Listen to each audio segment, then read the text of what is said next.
may remember me from my television shows in the 1980s and 90s, and now I host two regularly live streamed virtual magic shows. One is a showcase for some of the greatest magicians in the world, and the other is a talk show featuring some of the most inspiring conjurers of our times. Welcome now to Magical People.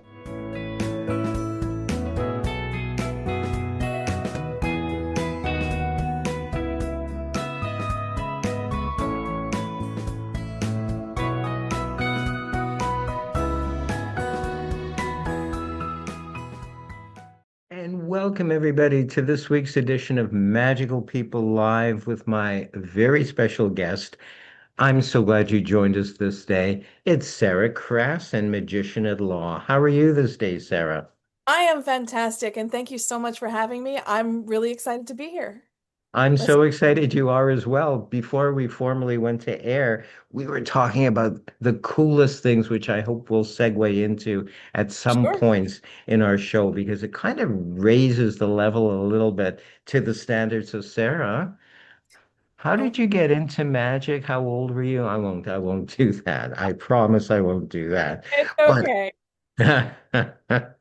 but I will for sure. I didn't realize I was planning on talking about this anyway, about flavors of magic, and there's the lovely, the beautiful t-shirt. I love that logo.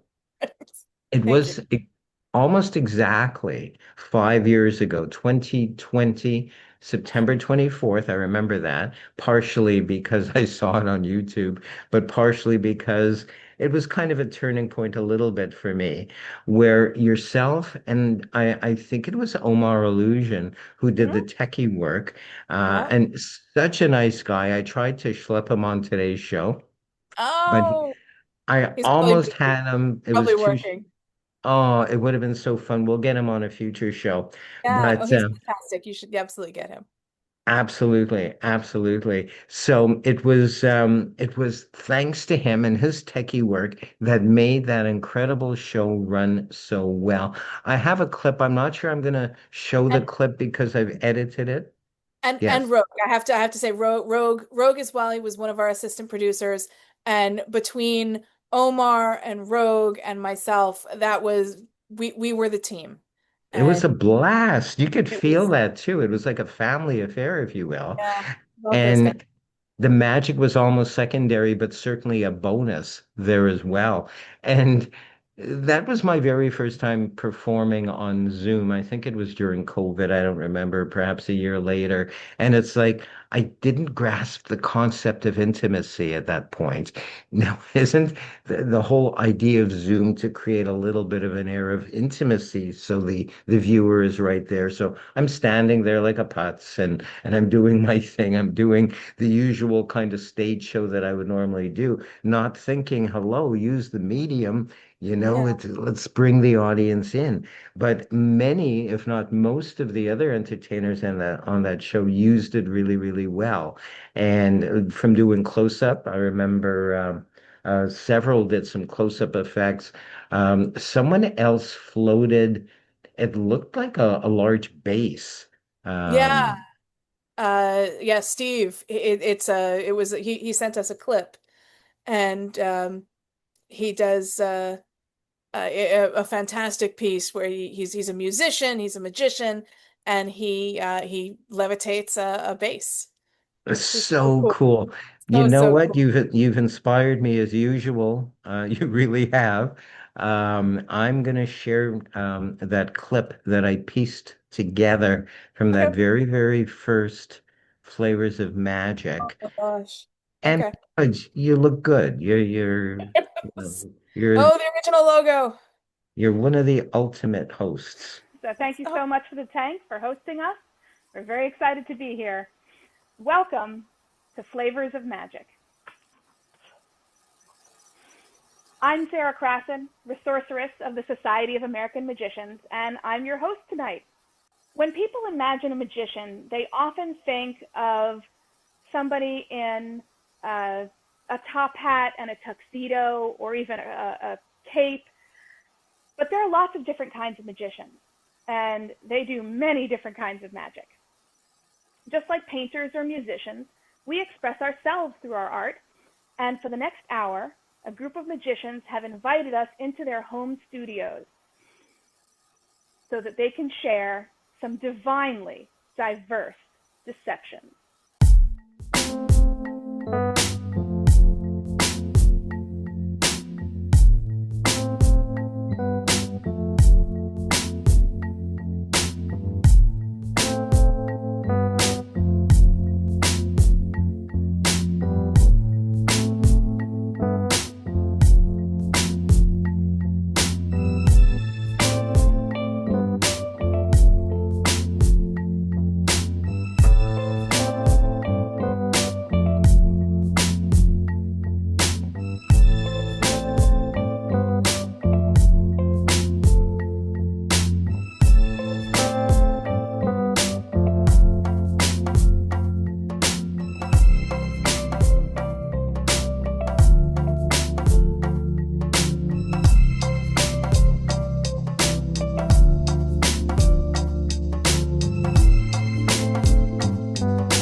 So that was a very brief thing I actually put together this morning Oh, because wow.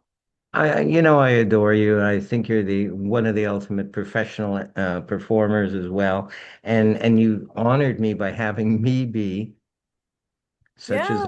I am, a part of that whole thing. And And you were I, great. right? You So rewarded that trust. well, I was honored. I still am honored. I'll never forget that experience because it touched something within me. And unbeknownst to me, but probably everyone else in the magic community knew this, that eventually Omar and I think it was Tommy, they started some kind of variety Zoom show. And Mhm. Tommy is a regular. Usually he sits in on these shows I'll be doing co-hosting with him starting in January, a brand new show of mine Oh, wow. and with him.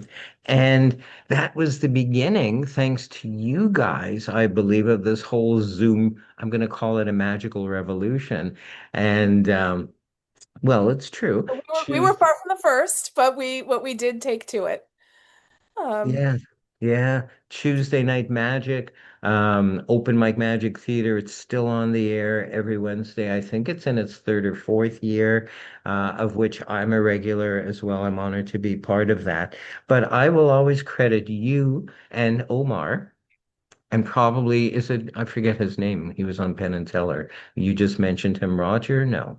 uh, Uh, uh, yes, Rogue is Rogue, yes, his that's preferred right. his preferred Uh, title. Yeah.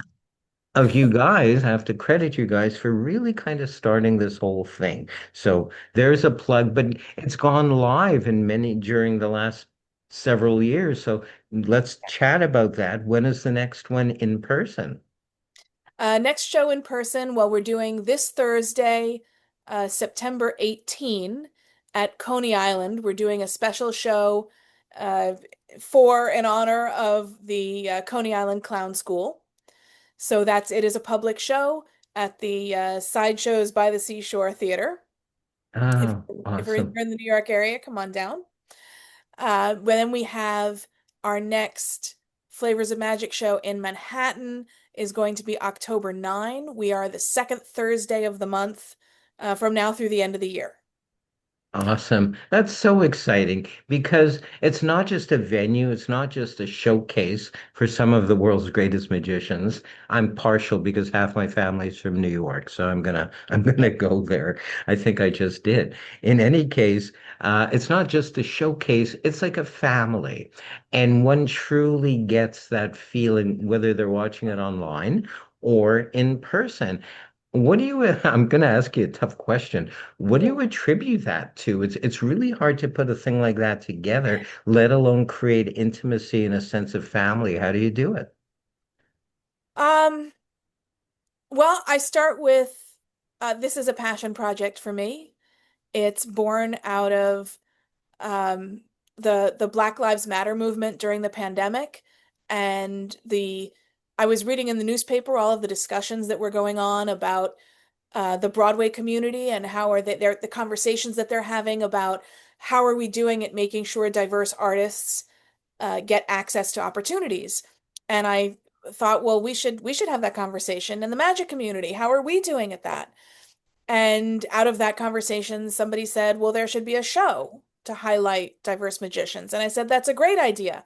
And looked around and nobody else had their hand up. So I guess I'm doing it. Um, and so the core group formed, and um, we got together and we did the virtual show.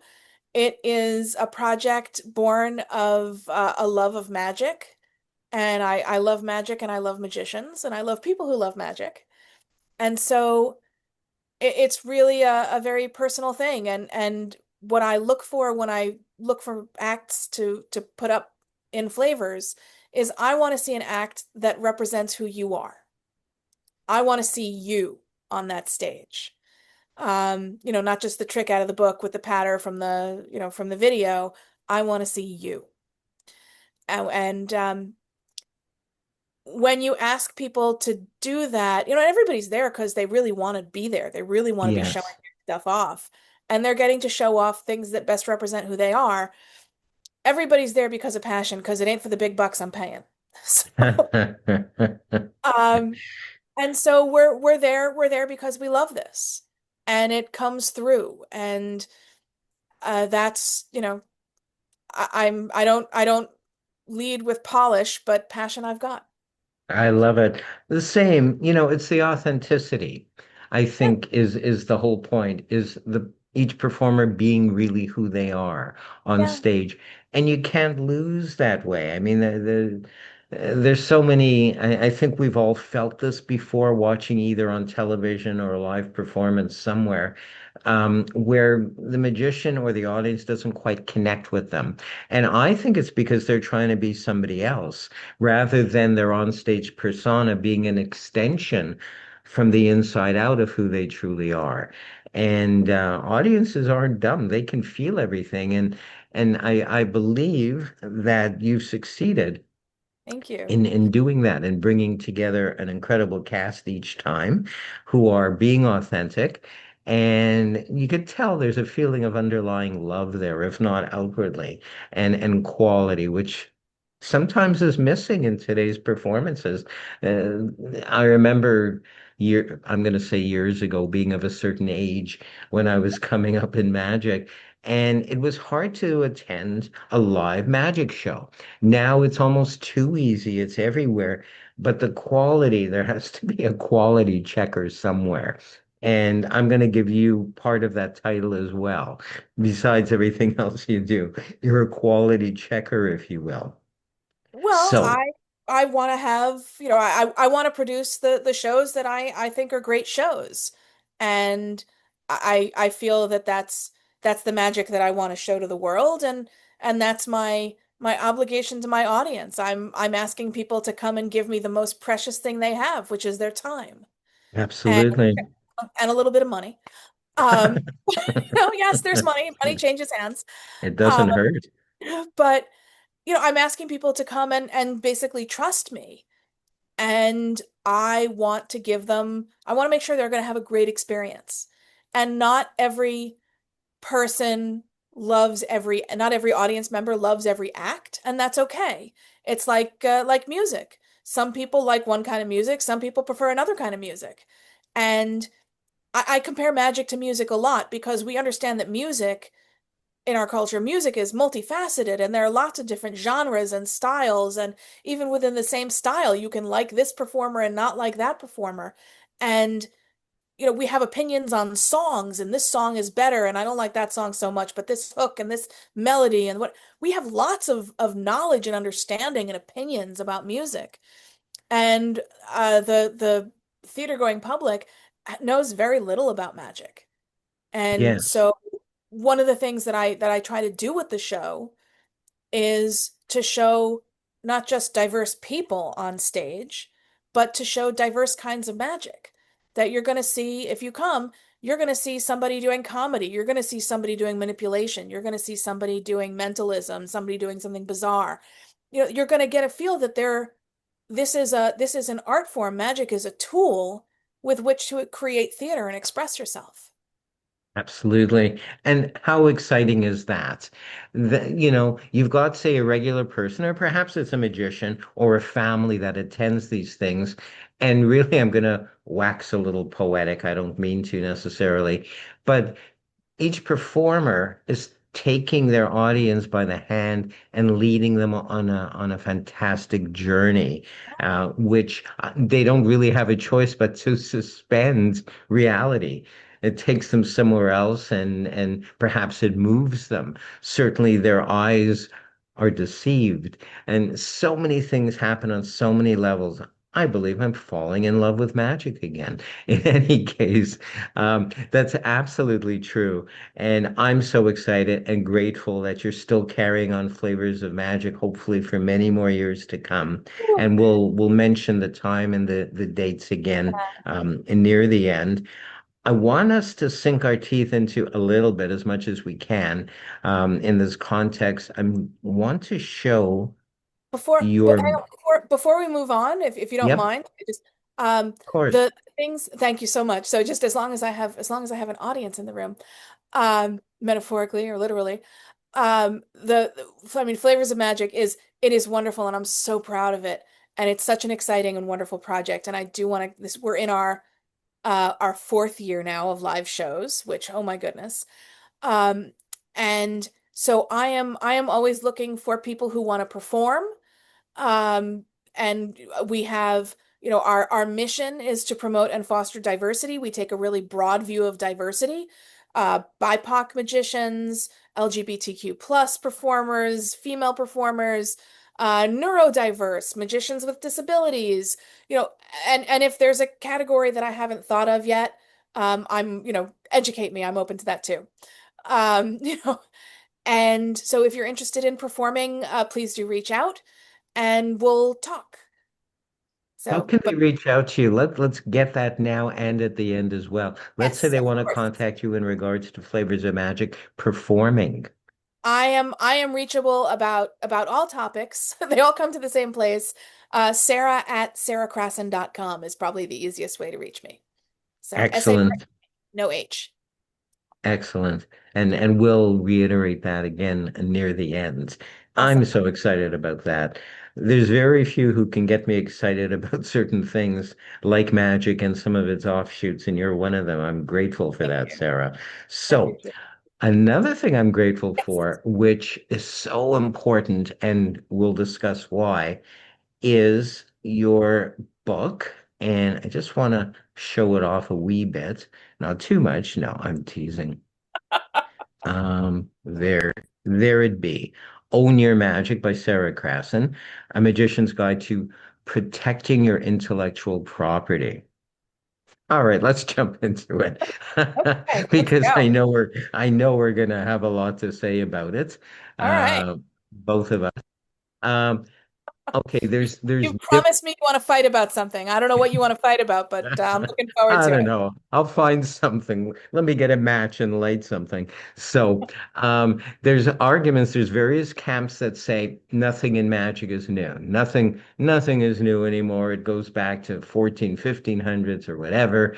And to a certain degree, that's true. You can mostly trace back, if you're a magician, not a layperson, the origins of this trick or that trick or the methodologies.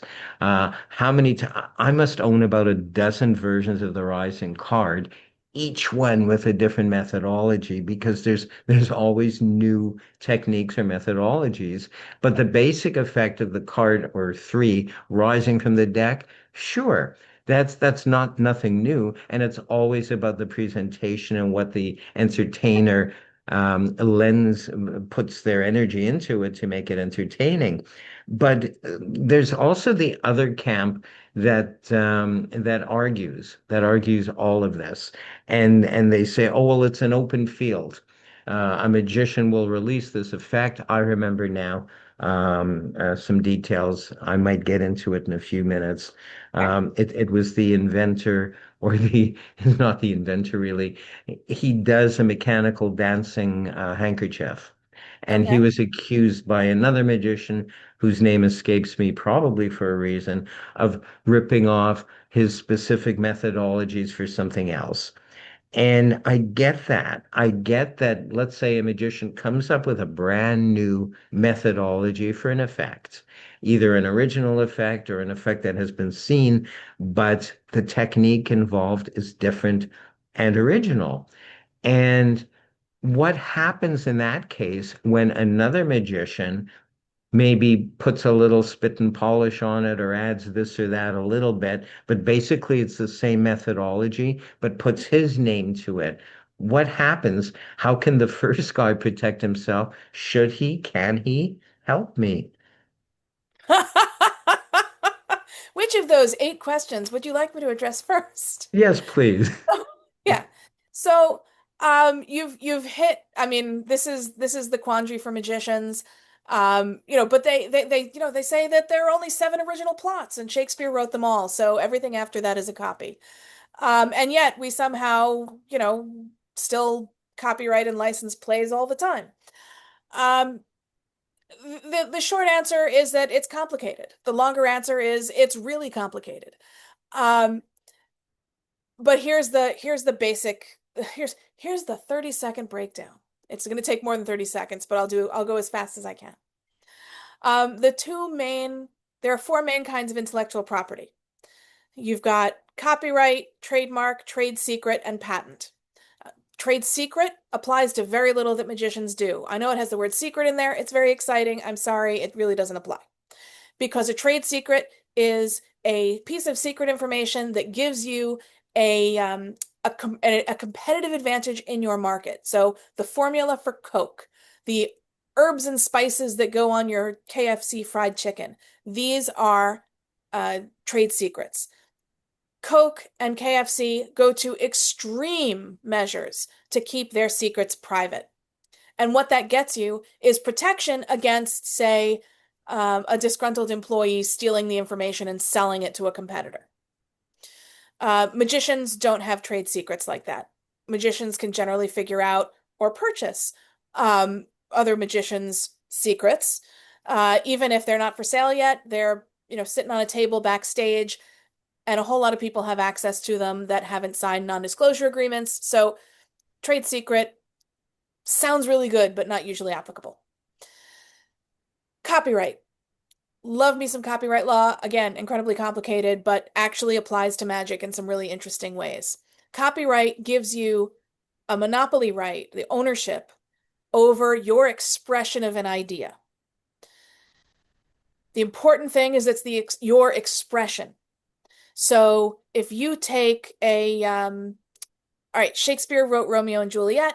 If Shakespeare had done, we're alive today and I wanted to mount a production of Romeo and Juliet, I would have to license the play from Shakespeare because I want to use Shakespeare's expression of that concept. However, he can't stop somebody else from writing a play about two star-crossed lovers from warring factions who fall in love, try to run away to tragic effect. Even though that's the same idea as Romeo and Juliet, the expression of West Side Story is very different. So they can make West Side Story and don't have to license the idea from Shakespeare. Make sense? Yes, absolutely. Okay. So if somebody, so the case for this is Think a Drink is Hoffman v. Name a Drink, Count Maurice in Florida court, and the court ruled that while Maurice could do any drink called for, Hoffman couldn't stop Maurice from doing the trick because he didn't own the trick. Right. Hoffman could stop Maurice from using Hoffman's script and reciting the same Yes. story remarks Yes. because that was Hoffman's expression of whatever the idea was, the introduction about what this trick is going to be and what's going to happen. Sure. So, um, you can, if you record your act, if you write down your script, then you can have a copyright in that material. Yes. Okay. There are some exceptions, there are some glosses to it, but that's the top line. Um, trademark like your name. Your trademark, it's a an effort to help the customer shop, basically. So if the Okay. customer goes to the store and they see something, they go to the soap aisle and it says Ivory, they're getting Ivory soap made by I don't know who makes it now, uh, but made by that company with that quality. That's Yes. the essence of it, that you're buying the product and the quality that you expect. Um, so really it applies mostly for magicians to your name, the name of your business, the name your stage name, something like that, so that if and there's I know there was actually some email about it a couple of years ago. Um, we mentioned my friend Rogue, who's a New York City magician, fantastic magician. Um, and there was a mention that he was going to perform somewhere. And somebody else who also goes by the name Rogue in another city wrote in and said, wait a minute, I don't know anything about this. I'm not performing there. Well, they're using the same name. They're using it in different different areas, and so it's not really a conflict, but that's the purpose of trademark protection. And you want to protect your trademarks because if somebody comes, how would it affect your business? If you're a professional magician and you have you know, whatever your mark is, whatever the name of your show is, and then somebody else comes to your town and puts up a sign and says, you know, your name, come on down, we're here. That could really mess Yes. up your business.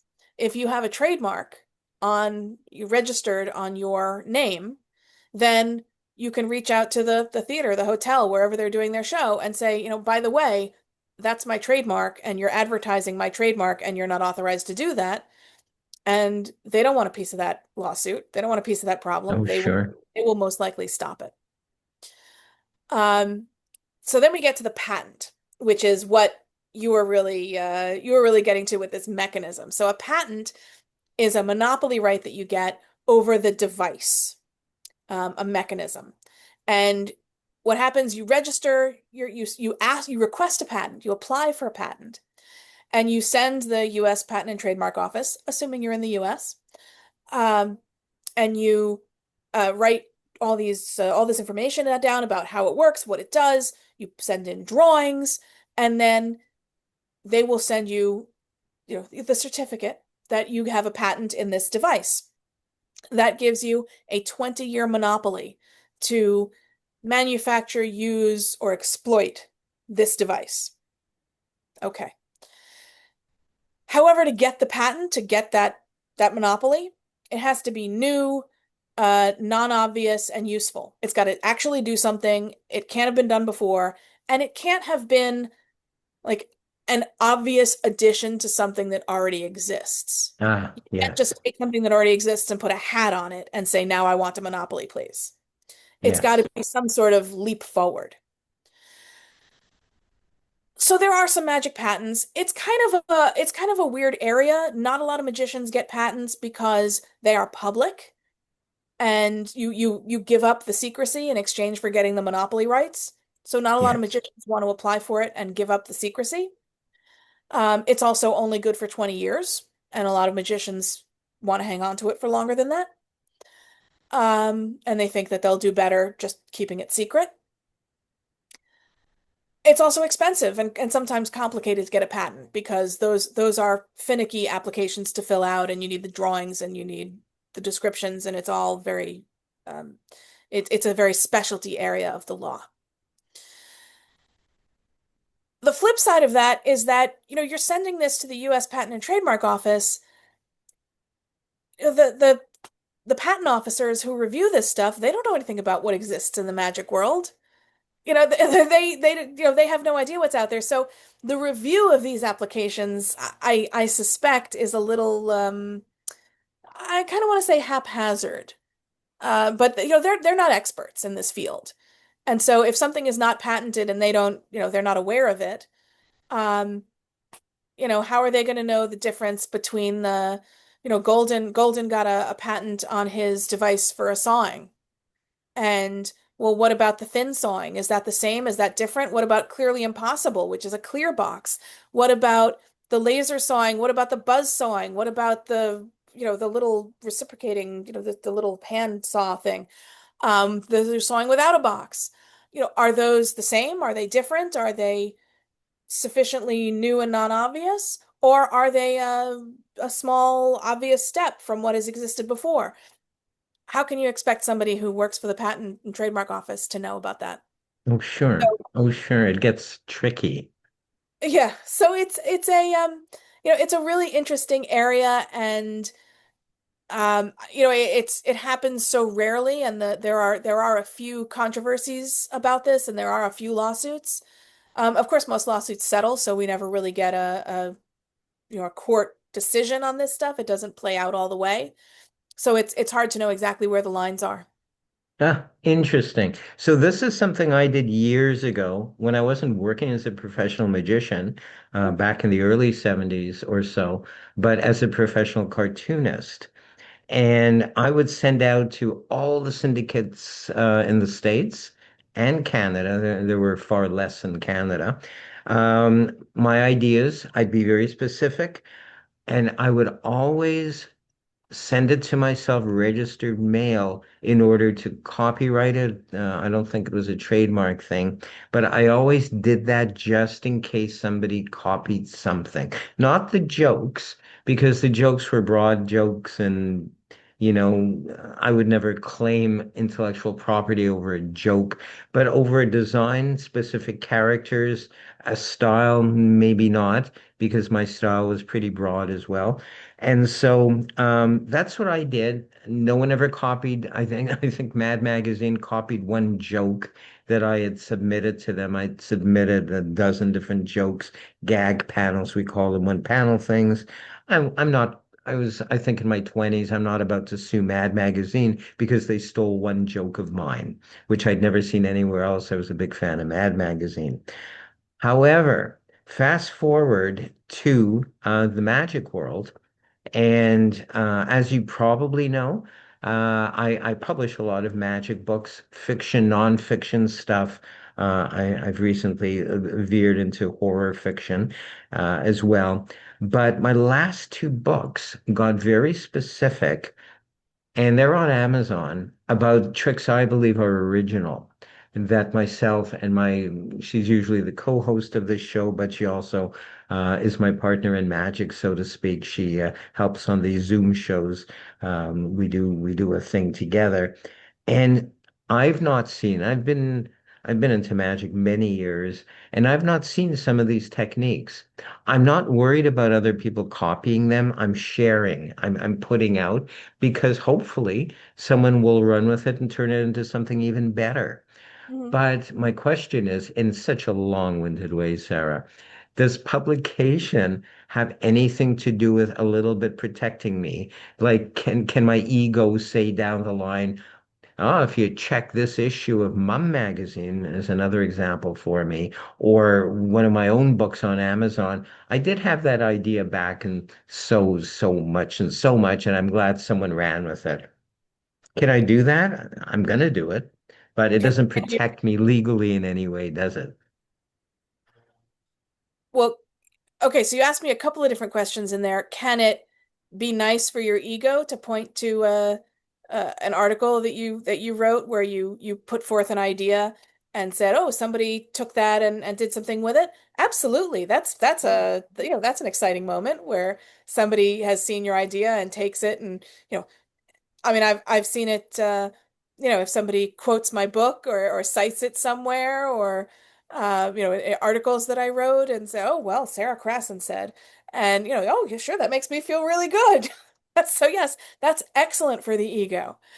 Um, can it protect you legally? Well, what kind of protection do you want? Exactly. And I don't need any kind of legal protection. It's more about the ego. It's more that I could say, well, in 2024, I came up with this methodology for an effect, and now other people have jumped on that and improved it. That's all. I'm not worried about suing anybody, but more being credited and then not even. Well, and magic culture, I mean, we have, okay. So what I've talked about with the copyright and patent and so on, that's legal protection. Yes. In the magic culture, we take it a lot further than any other industry I can think of because, well, at least in part, because we are not just competitors. We want to be friends too. And Yes. in order for us to be friends, we have to have rules and boundaries about what it's okay to copy and what it's not okay to copy. And if I show you something, can you take it? Can you do something with it? Or am I just showing it to you for comments? And we have to have a common understanding and a culture about that. Otherwise, you know, the CEOs of Coke and Pepsi do not go hang out with each other. They don't, after a hard day of competing, they don't go out for beers. Or whatever, wine or whatever, water. That they don't hang out together. They're not friends. We want to be friends with other people with whom we are competing for work Yes. and or status or whatever, who are in the community who are our friends but also our competition to a certain degree. And so we need to have boundaries and we have rules of ethics.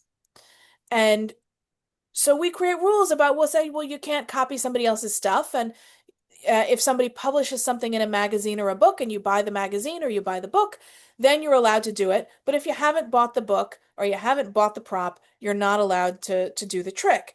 And we have this, um, there's a kind of communal understanding that, well, if somebody created a trick and marketed it, and then somebody somewhere, in China, in India, they knock these things off and then they import them and they're selling them, that's bad and that you shouldn't do that.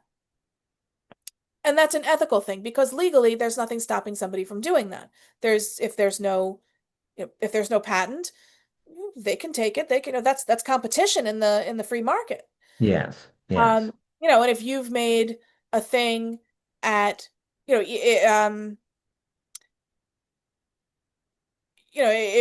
you've made a thing and it's available only in red and in size 10, and then somebody else says, "Hey, there's a great market for this. That's a really cool thing, but I think that there's going to be a market for this in blue in size 2." Then they're addressing a different segment of the market, and that's, again, that's competition.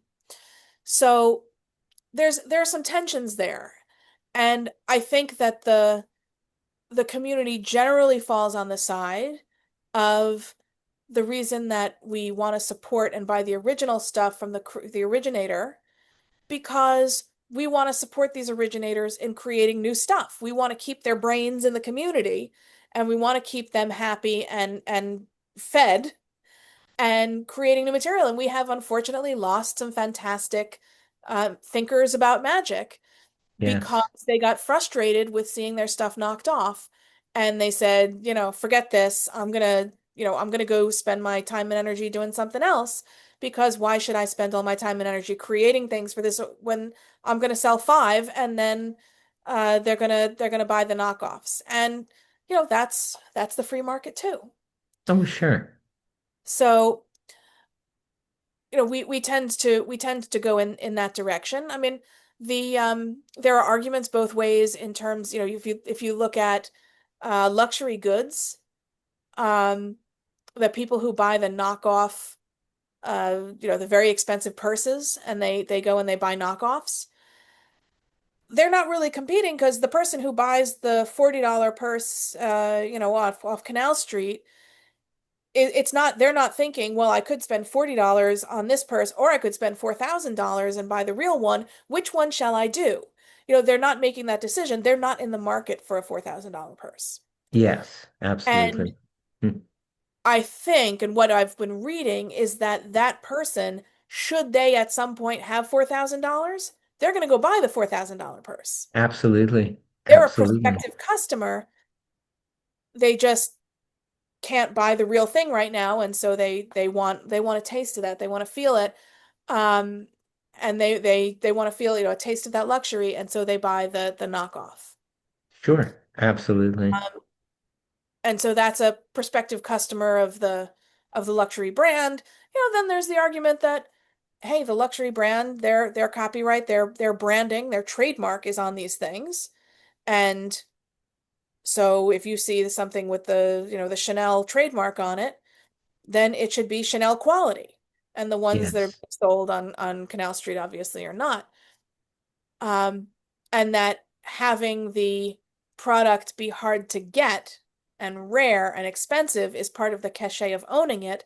And so having it be sold, or a look-alike be sold for cheap and available and around and everybody carrying it, that's bad for the mark holder because it makes it less exclusive. Right. Right. So, So I'm going to share with you yeah. something which is silly now, but I'll share it with you regardless. Back in the early 80s, when Magic Mics were few and far between, in fact, at that point, because I had done my research, there was only one Magic Mic, I think, in Seattle. I don't Okay. remember his name. There were none except myself in Canada, Has a very different who thing now. right? And that's actually part of my act now. I'll come out and I'll go, and I'm Magic Mike, not the dancer, but the magician, and it gets a big laugh, haha. But what was kind of cool was that my agent, one of my agents had been bugging me for years, copyright your name or trademark your name. It's like, really, it's Magic Mike. They know me from the TV show, which ran for 9 years. I don't have to worry, you know. And so I go and get or order not fluorescent, yeah, fluorescent light, I guess. In real writing, it Oh, says, like neon? yeah, neon light, exactly. Big red neon light in real writing, Magic Mike. I order it, I designed it with the guy, and I was going to pick it up in a week or two. I go to this mall that same afternoon, and my eyes, Sarah, oi, big lettering, the exact, very similar script, Magic Mike's Amusement Center. And I almost died. First of all, I should have listened to my agent, A. I don't know if I could copyright the name or not. That's a whole other issue. It's a moot point now. I run, well, I actually walked to administration, who I knew because they had booked me to do many shows before for that mall. And she was very, very nice. And I said, did the, and I'm talking like that pretty much. I'm virtually stuttering. And she goes, and I say to her, can't you stop them? Can't you? You know who I am. I've been on TV for 9 years. You know my name, people. Can't, what's going on here? And she said, no, she washed her hands off of it. She didn't want to get involved with it. So I thought, okay, I'm going to go over to the store, the amusement center, calm myself first. And who owned it was this really nice magician who was a big Magic Mike fan from my TV show. So we ended up working together. I offered to do promotions shows for him and half in, in his place and in the mall, and it all worked out. But I shared this with you, not as a warning or anything, but kind of as a let's get some feedback at this point. And not to mention the dancer, with the name Magic Sure, Mike for many years. sure. I spell my name now Magick, Magic Mike, and it's Dr. Michael because of the three PhDs. So I'm just going to avoid all that aggravation. But what do you think? All that back then, did I handle it right? It was a form of flattery, him using my name. Well, were you happy with the outcome? Yes. Then you handled it just right. Very good. Then you did great. Very good. I think so. I Yeah, but think so. But you know, you boy, have you have a dispute with somebody, and whatever the dispute is, if it's about whether it's about intellectual property or anything, um, a lot of people, and I I write about this. I write about I write a column for Genie magazine, and I write about the business side of magic, and um, I write about negotiating and so on. And one of the topics is negotiating, and negotiating is not always a zero-sum game. It's not always everything you get, I lose. It's, we all think about it like, well, there's a pot of money, and every dollar that I pay you, that you negotiate for, that I have to pay you, is a dollar less for me. And it becomes very, I don't want to say antagonistic because it's not necessarily antagonistic, but it's adversarial. Yes. And it Yeah. doesn't have to be because you can negotiate for other things. You can negotiate for the time that you want, for advertising, for, hey, you're doing an event, I'm performing at your event. Huh, maybe somebody that I know would like to go to that event. I'll negotiate for tickets.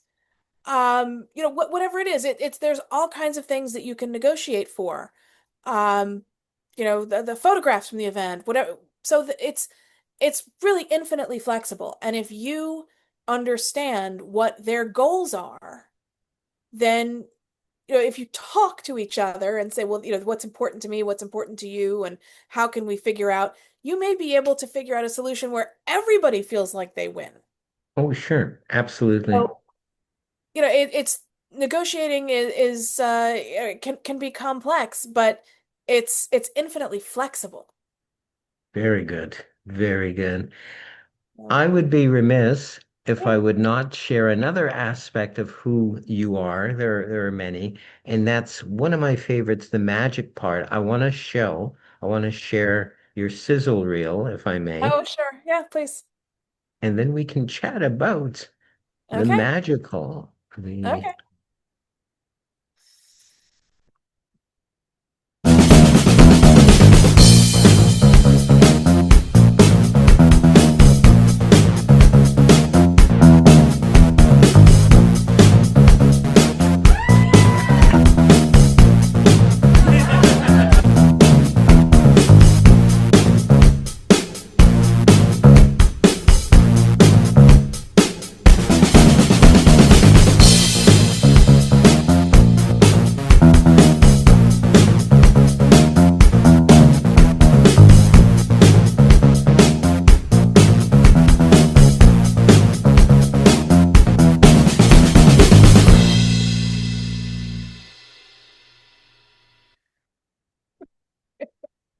And there we go. I love that.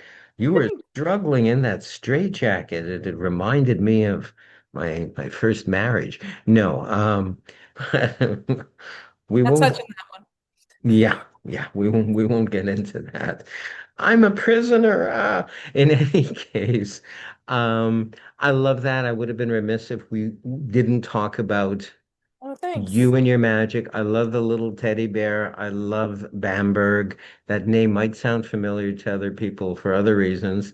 Okay. Um, Let's chat briefly. I promise Sure. you I won't ask you the cliche questions. How old were you when you first got into magic? What inspired you? Right. Blah, blah, blah. But I will, for those magicians who are maybe too young to know the origins of Bamberg, the Bamberg name, and there probably are people out there, younger people. Well, that's okay. Who don't, Let's, some not everybody knows the history. of course. The Bambergs were a family of magicians, and generation upon generation. And we know some of them. Okito is actually a Bamberg. Unfortunately, a little uncomfortable with the fact that they performed just flagrantly in yellowface. Um, but that is part of our history, so we live with it. But Bamberg is I believe named after the family. Yes, I would say so. And for me, I fell in love with Bamberg. I fell in love with him in the context of your magic show because I thought there's very few magicians nowadays or ever who have had like mascots and mascots who have actually participated or actually accomplished the tricks. And I thought, not only is this adorable, but it's kind of original, which we won't get into for copyright reasons. No, I'm joshing. But How adorable is that? Where did you get the idea to incorporate him into your show? Oh, okay. So, a story in which I don't look so good. There's so the I think it's helpful to know I grew up in magic. My father's a magician, and so I started performing when I was about 4, and he taught me. Um, and I wrote my thesis on how magicians understand and use science, and moved out after college, born in New York, raised in New York. After college, moved out to Los Angeles to work at the California Science Center to help them put together an exhibit about how magicians use science. The most amazing coincidence. It was incredible. It was meant to be. I found a job in my field. It was wonderful. Um, and so I'm 20, 21, 22, living in Los Angeles, don't know a soul. It's the first time I'm living on my own, and I'm, adjusting. And I'm having a little bit of a hard time because I'm working and it's just, it's my first time, remembering that, gee, I get home and there's nothing in the fridge because you got to go grocery shopping. It's figuring out life. And my father, and I'm not entirely sure why he did this. It baffles the heck out of me. But my father wrote a note. My mother would write letters. She's a old school, would write paper and pen letters. And my father somehow wrote to my teddy bear at the time, my childhood teddy bear that was still traveling with me.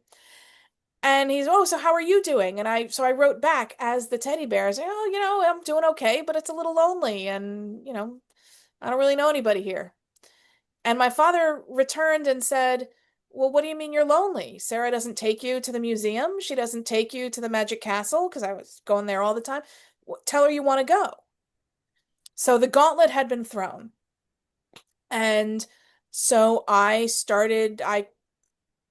taking him places, and taking him around Hollywood and taking pictures of him with the stars, and took him to the museum and pictures of him with the exhibits and all this stuff. And it was really fun because it's amazing how people react to you when you walk around with a teddy bear. And everybody's is interested in what you're doing, and, oh, can I help? And you take the picture. Well, you hold him like this, and so he can, like, he's looking at the thing, and and you sort of start to meet people, and everybody's very friendly, and it's really nice, and it kind of creates a nice energy.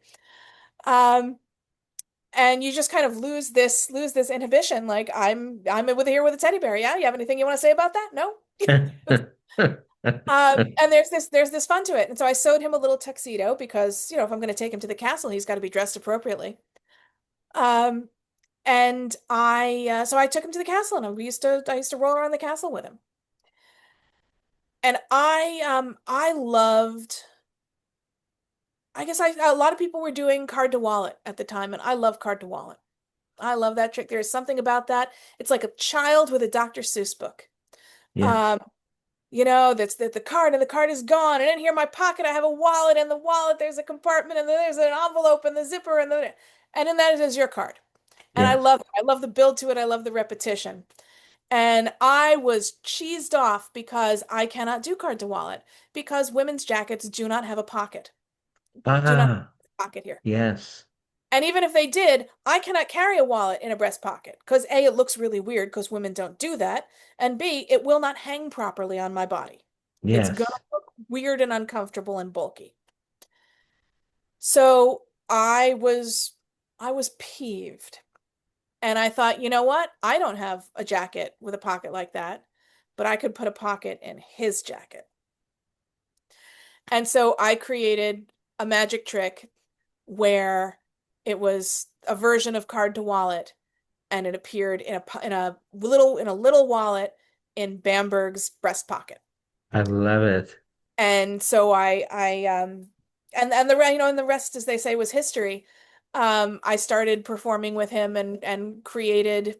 I've got tons of material. I've got a whole act that Bamberg and I do together. Once I realized that this was really fun, and gonna be a thing. I got a professional bear, so it's no longer done with my childhood teddy. So I hired a professional, and we it's been fantastic, and everybody falls in love with Bamberg. He is just he it hits something in the audience's brain, and it brings them back to their childhood and that innocence and that joy, and it's all about vulnerability and love. And I bring somebody up on stage, and I get them to do things and to play and to improv, and they feel safe because I'm already standing here talking to a teddy bear. So I'm the most foolish person in the room. If anybody's going to look silly, it's going to be me. Yes. And so they are completely free, and it is amazing. I now do a piece where I invite a spect after they've seen me interact with him a little bit. I bring somebody up on stage, and I will ask them, have you ever held a baby? Sure. So you know that when you hold a baby, you have to support the head. Well, when you hold a bear, you have to support the hindquarters. And then I hand them Bamberg.